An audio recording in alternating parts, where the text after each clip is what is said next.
think we might go to Matthew first, just to take his view on these, you might say, unseemly, Penny Mordaunt said, shameful proceedings yesterday, and what the ramifications of such behaviour and such decisions might be. What are your thoughts on what you have seen, Matthew? Well, firstly, yes. People are absolutely right about this. I've never seen anything like this in the House of Commons in all my life. It really was. It was extraordinary. And I think to the public, it may have looked, if not flippant, it may have looked in bad taste, given what's happening in Gaza. But if you understand parliamentary procedure, you will realise that this was deadly serious and that the Speaker was trying to prevent there being a vote that would embarrass the Labour Party. And the fact that Keir Starmer had spoken to the Speaker, obviously talked to him, tried to persuade him.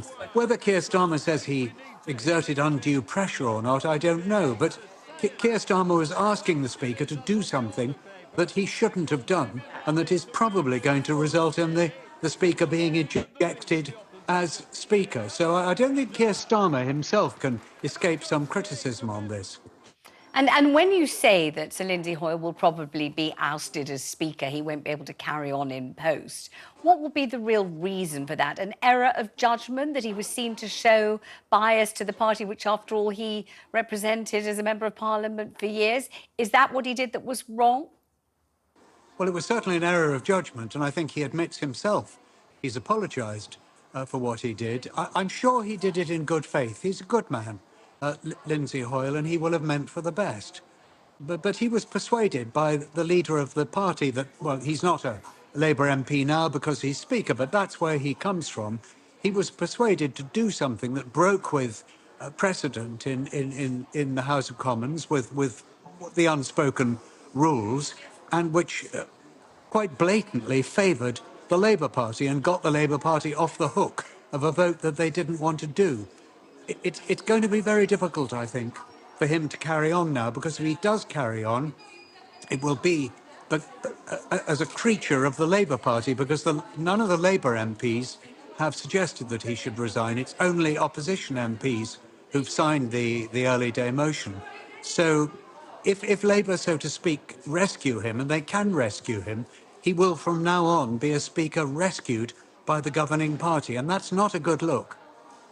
And I'd like your opinion, Matthew, on the impact of these sorts of, you might say, unedifying spectacles on members of the public who haven't been able to avoid knowing what's been unfolding and unfurling in the House of Commons, whether they're interested or not. It's been, you know, story number one on the news. It's been playing out for hours. They can't ignore it. They can't avoid it. And yet many, I think, will be absolutely entitled to be mystified by many aspects of it. Why the subject was being debated at all, what was going to happen to Keir Starmer if the vote didn't go his way among his own party, and then the sort of arcane rituals of parliamentary practice and procedure, and whether Lindsay Hoyle was doing something absolutely revolutionary and iconoclastic, or actually whether he was operating entirely within parameters he was entitled to operate within, and yet nevertheless has provoked all this ire and you know, all kinds of anarchy in response. I think, you know,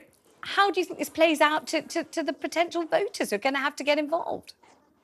Well, as a political journalist, I would despair of explaining to the satisfaction of the average voter what went on in the House of Commons, and I would despair of persuading them that this was actually a very serious matter. But it was a serious matter, and it was being dealt with seriously, and it arises from the fact that the leader of the Labour Party, who may well be Prime Minister this year, the leader of the Labour Party is facing a serious rebellion in his own party about a matter of enormous importance on the world stage, and was trying to avoid this emerging in an embarrassing vote. So it's not surprising that members of Parliament felt angry about it. But as I say, you know, the average person who only sees the occasional scene and sees the scenes of uproar yesterday and reaches the conclusion that it was all about something rather arcane, I don't think one could easily persuade them it was otherwise, but it was otherwise, and it was not arcane.